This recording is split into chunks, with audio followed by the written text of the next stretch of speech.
You mentioned about piling into Bharat's house in Coventry, but that's also then sparked the memories of when he moved up to Washington and Newcastle, working up there for Nissan. Yeah. And honestly, the house was constantly being bombarded with friends that wanted to be up there and socialise with him, and then him and Tony, and how they ever got that house, into any kind of organised, place to live in, when they would just have people crashing everywhere. But they loved it. We all loved it, and you in those days as well, you didn't have the best cars necessarily to travel up in, but you just made the effort because you just wanted to be there again, spending time with them. Yeah, and they made you feel so welcome. Yeah. Dee did mention one incident when they'd been out on a night out, and it was always customary to go and get kebabs afterwards. So you'd had a skinful, and they'd got kebabs, and they're in the taxi, and Bharat had devoured his, and he said to Dee, Dee's, I'll save it till we get home. Dee said, Bharat said, no, give it here. So Bharat's devoured Dee's as well, and like Dee loves his food, and even then more so in those days. So Dee's really upset, but wouldn't give out to Bharat. So they got back to the house, and the telly's on, and Dee's sitting in the living room, and he's nodding off a bit, but very disgruntled at this point. And when he wakes up and he thinks, I'm going to go to bed, and Bharat said to him, just before you go to bed, what Bharat had been doing in that time, he presented him with steak, chips and egg or something. He cooked all this for Dee because he knew that he'd robbed his kebab. But he had to give back, and and it was, so spending time up there was just amazing. Yeah, absolutely. Yeah, that's fantastic. But those little stories, you see, they epitomise the person, don't they? Absolutely. I mean, it's probably, I don't know anybody like that, even to this day. You know what I mean? I still don't. And I think that's one of the biggest losses, really, because when you hear about something, one, you don't expect that. When you're young, you don't expect to lose somebody so young, do you? It's unheard of, is it? But to lose someone that's so unique and special is a bigger blow. And it's the hole that was left. Yeah, absolutely. It's massive. And you're right. I always thought our kids would play together. We're all going to go get old gracefully. And it was just taken away. And you called me. Yeah. Anyway, Billy's passed away. And you don't understand it. Honestly, it was the first. I mean, I'd lost a cousin who was 12. But, it happened, and I wasn't old enough to absorb it. But when you get to our age, and we were good, the best of friends, and I was lucky because I dabbled with you guys when we were out with Mick and co, and all that kind of thing. I was probably the luckiest one. That Christmas, I saw him probably every other day. It was just brilliant, and but it was just we were growing up together, all of us. We were changing. Things were changing. He moved back into Coventry. He was going to get married. Everything was changing, but it was going to be good. And all of a sudden, bang, the whole, and for about a week, I just cried, and I'd lost something special. That was the thing. It's difficult, really. I've never come across that kind of loss ever. The shock itself is because remember when you were at school, and someone tells you, your schoolmate, you said, why didn't you come to school yesterday when my grandma died? And you're thinking, when's my grandma died? Right?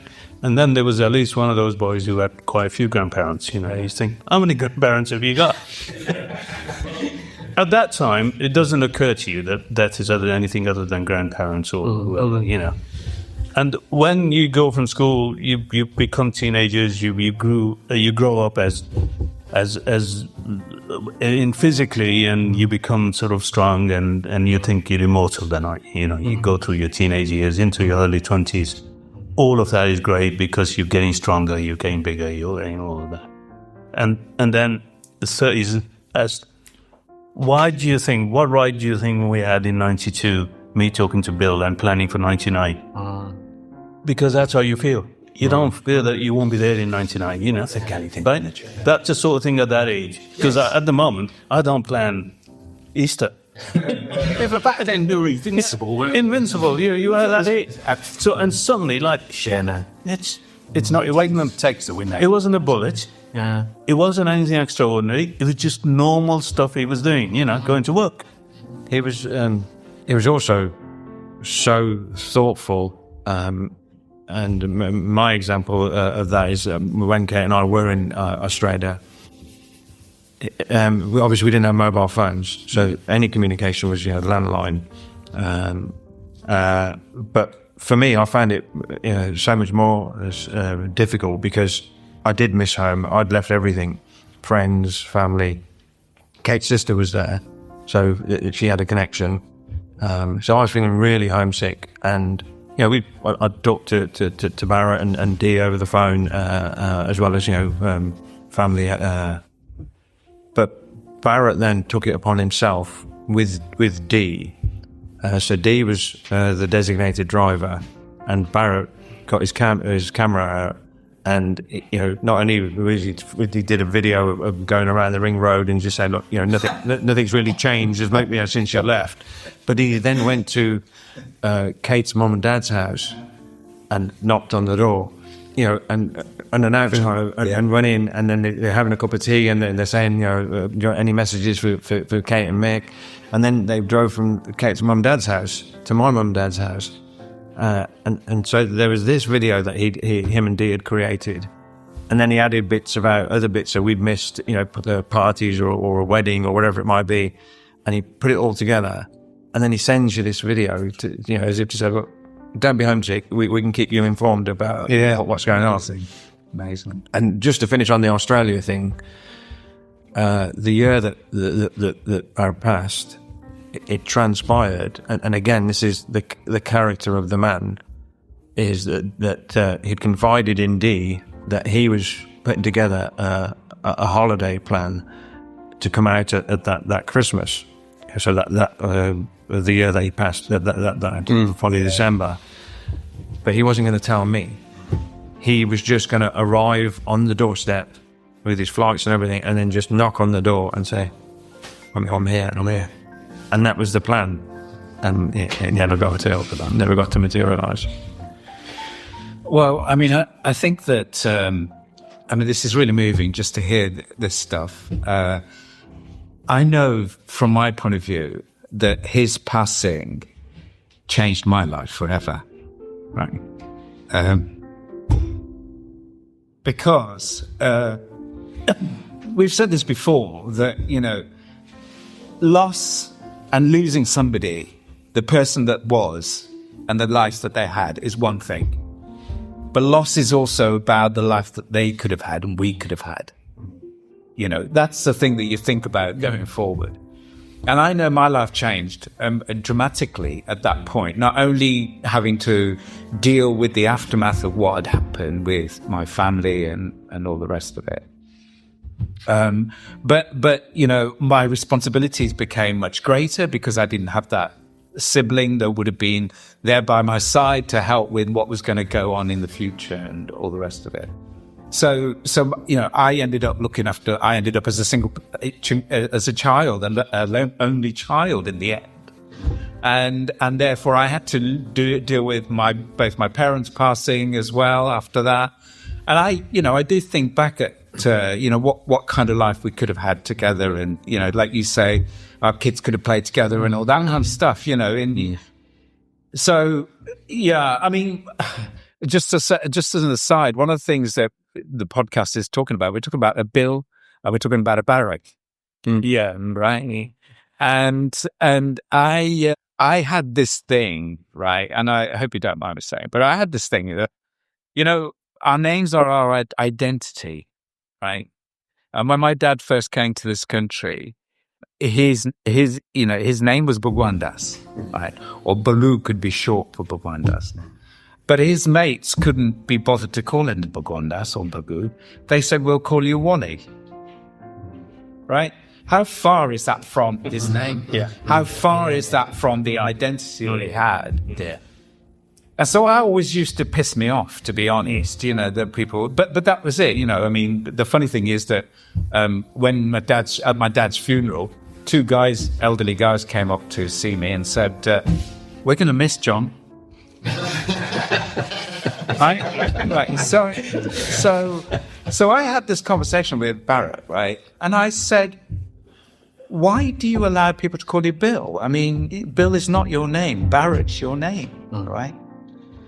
And I hadn't, there's not many times that I'd seen him angry, okay?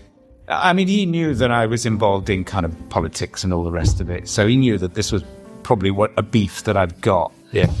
And he turned around to me and said, you have never worked on the shop floor.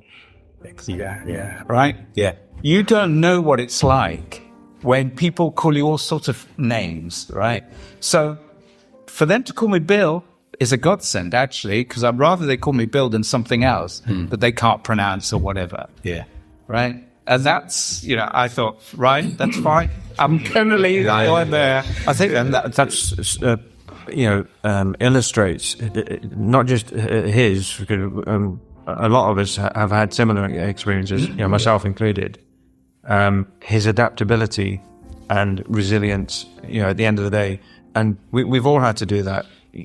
My name's Mahinda, but Mick came about through working on a Saturday job, and for the first time, when I sold a pair of jeans, the commission column, it was a very small column, and she said, "What was your name again?" "Oh, it's Mahinda." "Oh, we can't fit that in here. Do you mind if I'm 16? Do you mind if we use anything else that begins with M?" "Yeah, sure, okay. As long as I'm going to get paid." And Mick, yeah, okay, and there you have it. But then that becomes an adaptability, and yes, you're right. Your name defines it, but then you then become Mick, or you become Wally, or you become Bill, but other people can still know you as different names. My parents still knew me as Mahinda. Yeah. But we used to use both, though. I used to use both. And the point that he makes about, because I think that's one of the reasons why him and I bonded so quickly, because we both come from a shop floor environment. We worked in factories when you were a young lad, and you get it put on you quite a lot. So if someone deals with that sort of name because you don't want it to be anything else, it sort of sticks with it. But it's interesting you say that, because if I ever thought for 1 minute that he was ever offended by one of his oldest friends calling him Bill and not Bharat, that would have broke my heart. No. But it was never discussed. But I think ever discussed, I think that my dad probably had an inkling of this, because if you were Christian, you're not Christian, I'll be in India, right? But my name was not my name that it is now. My name was Gunwant, right? Yeah. But before I came, my dad changed that to Ash or Ashok. Were you left Because he picked up on the fact. I don't know. You see, so but that was he obviously recognised it, but he obviously couldn't do anything about it. But he recognised that I didn't want to go through that same kind of situation. Ash, if you remember the environment in those of us who were in school in the 70s in Birmingham and Coventry, it was a tough time. There were even in inner city areas, I remember a school I went to, there were only 2, but there were 4 people of colour, as we call them now. Two boys of Afro-Caribbean background, and there was me and Manjit Singh. Now, I felt the shit that you take is there, the skinheads. The success was making it home safely after every school night. Yeah, you ran for it, basically.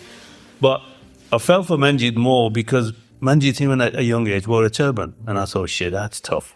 Honestly, it was. It was much tougher.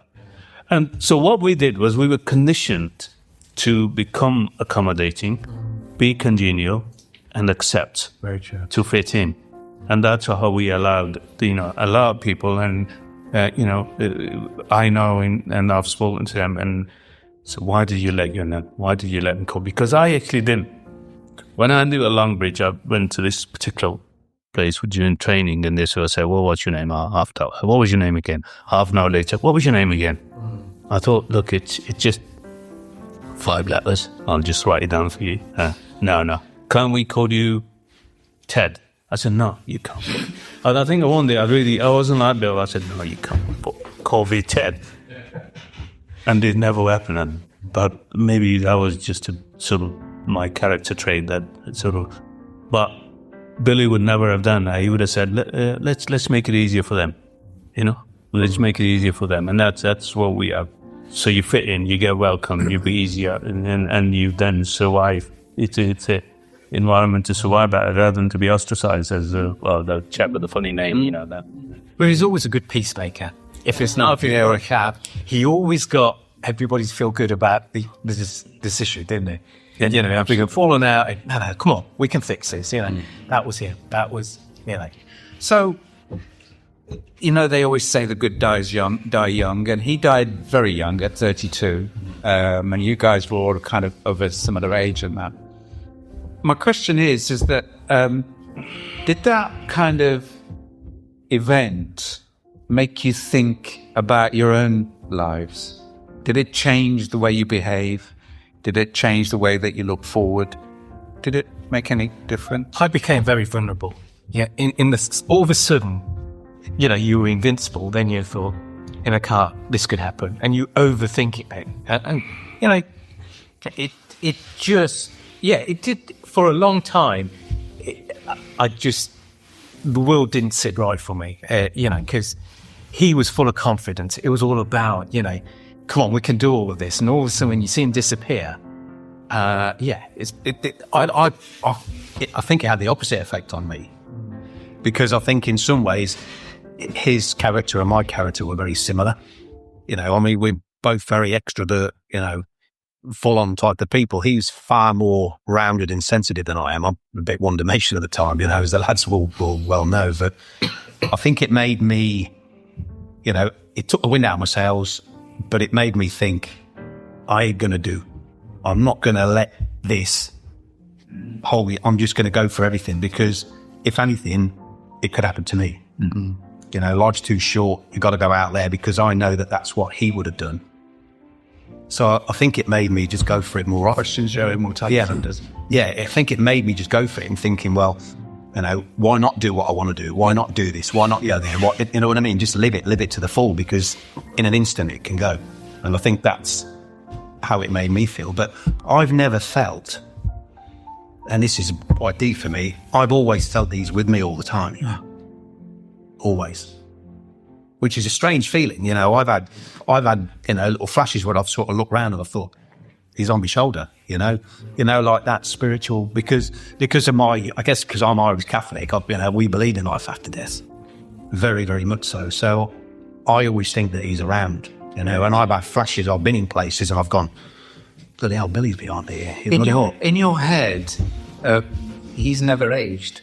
No, no. You see that? Not just in my head. It's there because I remember when the coffin was opened at the cemetery, right? And you say beautiful hair, slick back, everything was so prepared. It was. I have got an image. It's never gone away. That is there. Is there. The beautiful face, the skin, the color, the hair, and everything. Use that and a lot of people sort of think, and I know it's not normal, particularly here, and from the subcontinent, it's normal to actually look at the coffin the one last time. It's done for two reasons. One is to remember the person, and second to remind you of your own mortality, that you will be there. It's just so long.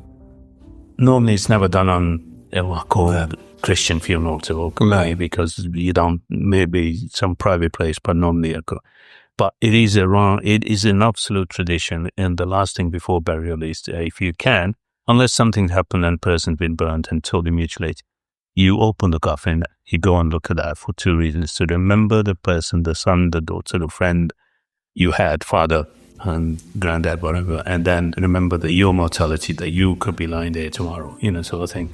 So I just, that's will never go away. It's clear as, and it's clear as, I'd never experienced, that's the first time I'd ever seen that. And it What, the opening of the coffin? yeah. Okay, I thought it was Catholic. We do it in, Catholics, but you do it you do it at the funeral directors. They have a private room. You can go in and see it then. But I think up to that point, although I'd lost relatives, I don't think I'd ever been in that situation. So for me, the first time, especially going when there's hundreds of people filing past this coffin and it's open, that was the first time I'd ever experienced it. And it was like a bit like, but I felt the need to lean in and kiss him on the head. You know what I mean? And a lot of people don't, even now I'd speak to people about that and they wouldn't like doing that. But it was a big thing for me to do, to see that. And I've never seen so many grown men cry in one place. I mean, literally, when you came out after everyone was just... The crematorium was packed, hasn't it? People were outside, in the aisle. But then, going on to the wake afterwards in true Bharat fashion, it was just at the Highland, Yes. And there was a roving microphone going around like there, and people could have it and say a few words, and it's not good. I mean, it kind of just sort of summed it up, really, you know what I mean? So many people wanted to say so many things, but it's... I mean, what about you guys? How did it affect you guys then? Do you think you were more like Raj, where it just made you...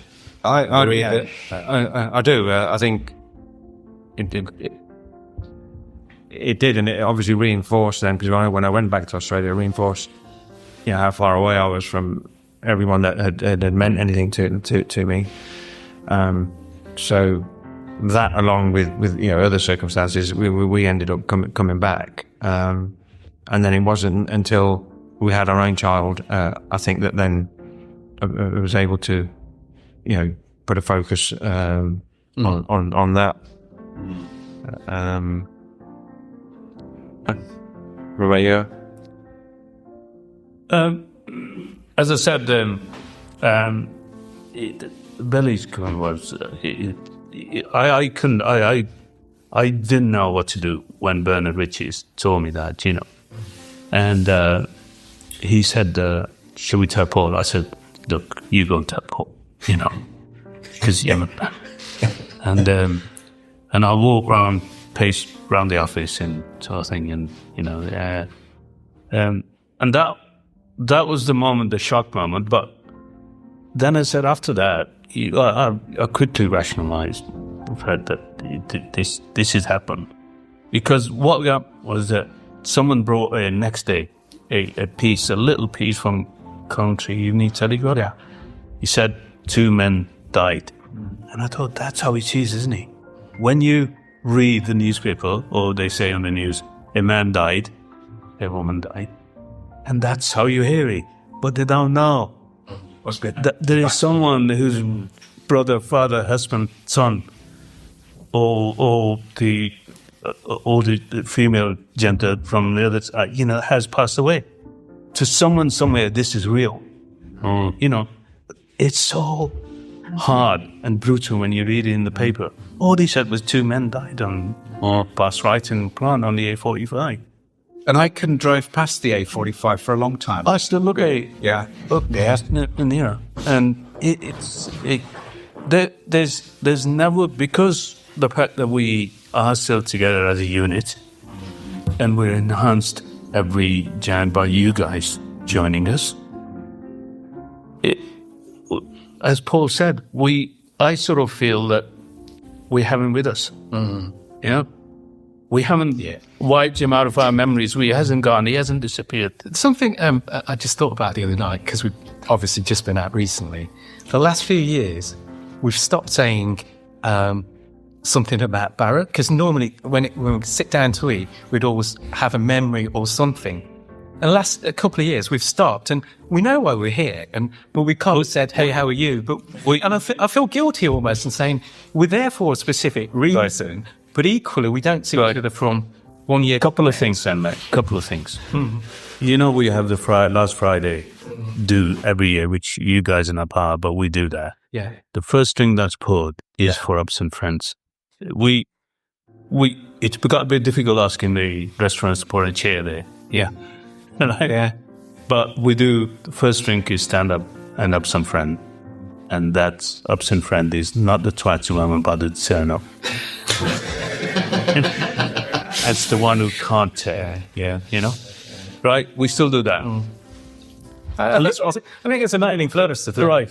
We do that. Look, for the jam, We do that for him, though. I'll have a chat with you as to how we can improve that. But that Friday, this our get together around his anniversary is for him. The Friday thing that we do, is still for him as well. You know what I mean? Because it's tradition that was started. Yeah, he was the instigator of it. Yeah. And we've carried that on for the last 35 years, and we don't want to change that. No. You know what I mean? We don't want to change that. It'll always be there in memory of it. One of the things that occurs to me is that when in 1989 I bought a camcorder. Right, not many people had video cameras in those days, and I'm so glad that I did that because he went mad with it. He recorded everything. Yeah, right. And so the great thing is that he's actually left a lot of images for us of his trips to India with Mahesh, if you remember that. Your wedding. No, you're leaving too. My wedding. Your wedding. Yeah. Just to jump in on the wedding thing, he drove me mad. Red hot day, and Hem had got this camera guy from Leicester, and he's still filming after the register thing. We go to a park, and he's bought the camcorder as well. Then he goes over to the camera guy and says, "Get him to run around the tree like a Bollywood movie, right?" And I went, "Hem, if we do this, honestly, I'm just going to go home, right?" And I'm running around the bloody tree. And he's captured it all right. And he's crying. You could hear him laughing in the background. But Yeah, you could always hear that cackle. He loved that camcorder, though. yeah, He took it everywhere for him. you're leaving Duke, for instance, you know, yeah. And we were so drunk that night. Please leave a message, and all sorts of stuff was said. But that was Bharat, you know. Yeah. I think what we've talked about today gives us a sense of a foundation that, like as you just said, you know, how things, you know, could have, you know, and maybe would have been, and you just get the feeling that, especially when it comes to, you know, like you know, your lads, you know, his nephews, our kids, you know, Paul and Af's families, you know, how that level of interaction would have just escalated. And then for his own kids, you know, I'm sure that there would have been family there.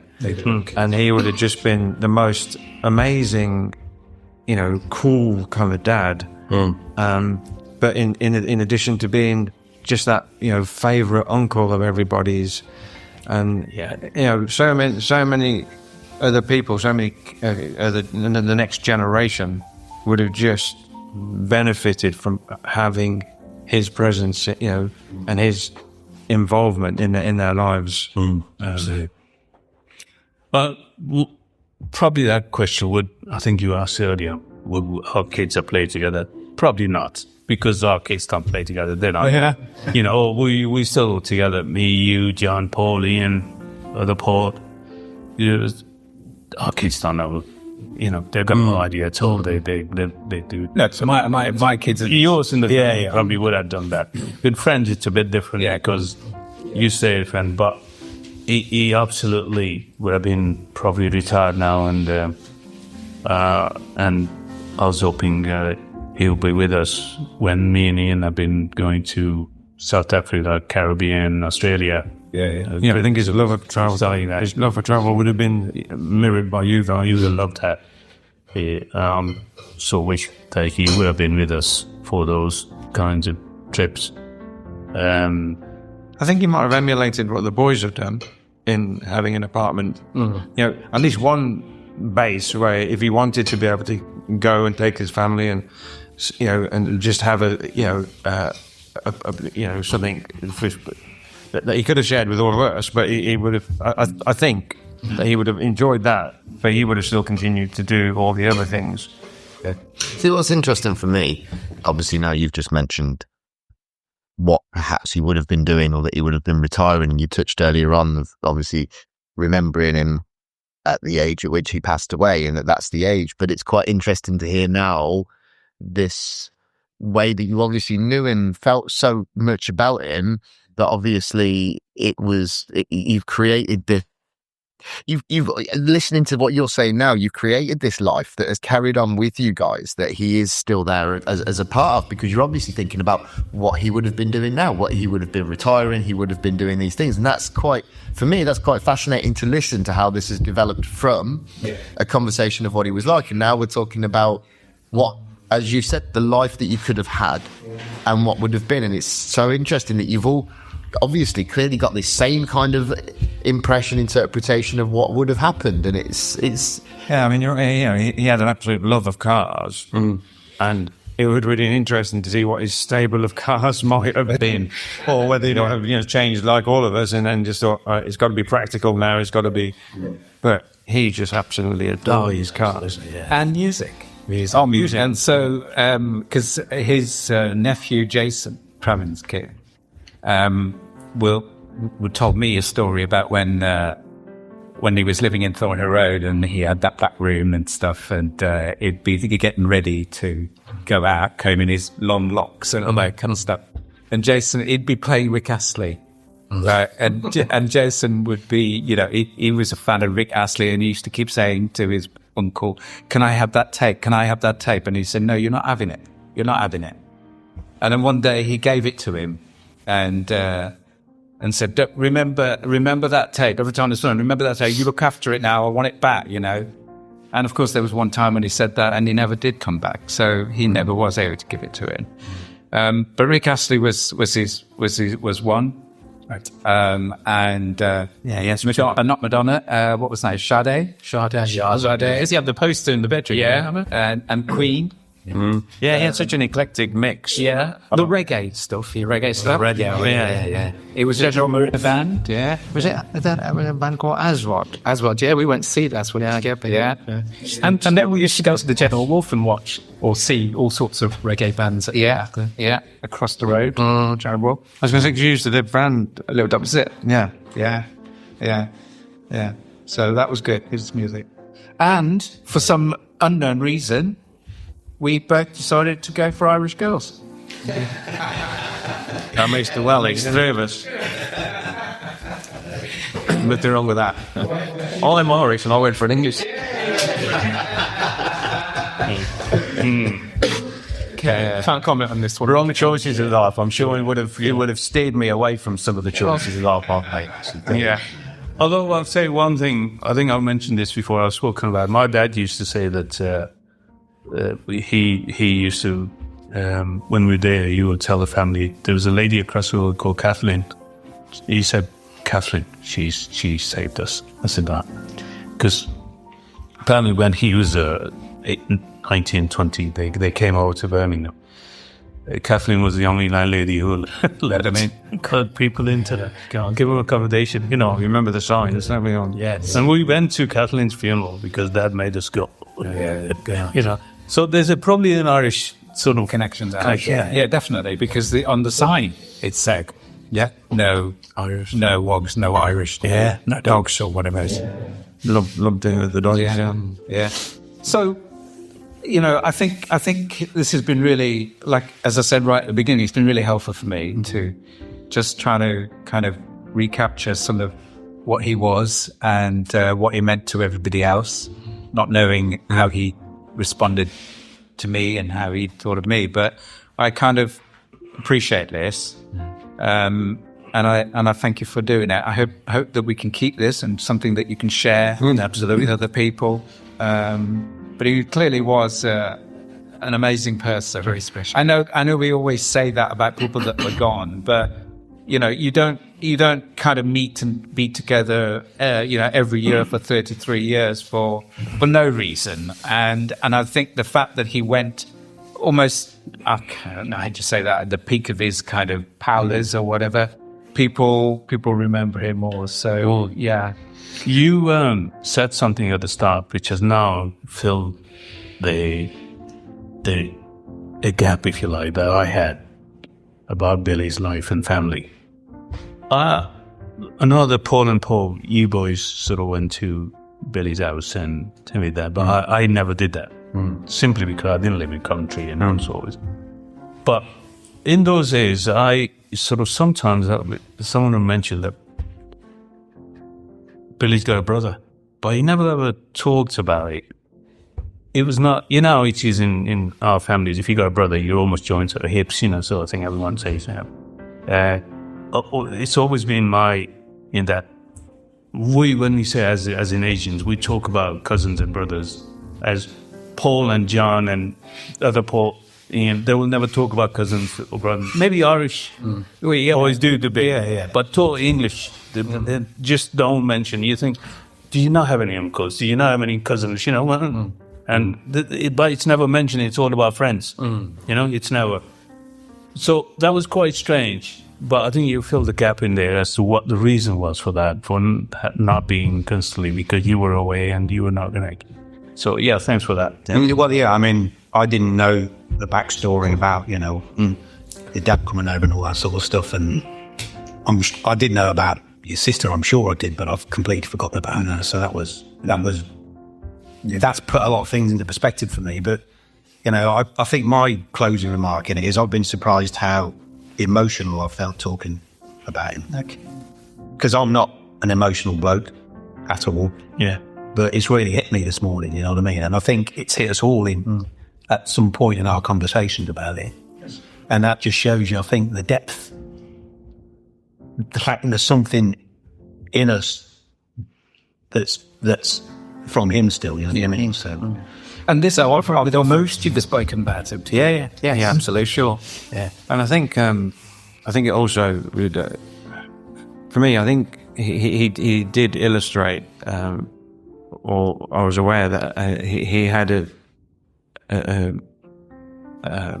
deep respect for the trials and tribulations that you would have encountered as like one of the first to, you know, venture outside of the Indian clan type, you know, with your partner, and but he also felt that he had to be the go-between between your mom and dad and you and Anne, and you know he obviously did that, you know, well, but he had a love and a respect for what you had to go through, and it was your sign off from me. And just to reinforce that everything that we've all talked about today is that, so obviously Bharat passed, then a couple of years later, we had our son, Rory, and when it came to naming Rory, we wanted to keep it, you know, kind of Irish or Gaelic, but in tribute to the guy that, you know, and not just you know, because and I think for those where our partners were lucky enough to be involved with Bharat, they loved him as much as we did. So between Kate and myself, we named Rory as Rory Liam Bharat, spelt as Bharat's name is Dulku. So that's his name, Rory Liam Bharat Dulku, and so I can't give any greater testament to my mate than, because for me, and I said it at the time, if Rory can have 50% of the charisma, character, persona that Bharat had, then I'd be a very proud man. absolutely. Amazing. Thank you. Is there anything you want to? My sign off would be just to thank you that he was a part of our lives. He shaped, formed me in a way. People, you know, we're all good, kind people, but I think I got a lot of it from him because, you know, I met him fairly young. The social stuff, you know, that came for free, really. But just the way how humble he could be, how he could talk to a great aunt to a little one. He had that incredible ability to just, you know, just a little bit, he could weave straight into somebody's conversation. But more importantly, you know, I don't often use the word luck, but how lucky was I to have such a wonderful man in my life. but it gave me all of this. I'm looking around and you guys represent so much more than just the people sat on the table, but all our friends and that. It was just fantastic guy, and still miss him to this day.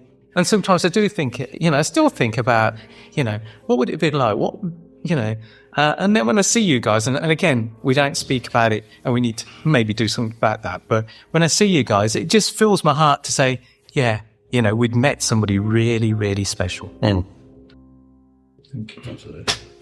Great. Thank you, guys. Thank you so much for being here. I think it's been great. And Yeah, that's been here's to Bharat. Yeah, it's Bill. Yeah. Yeah.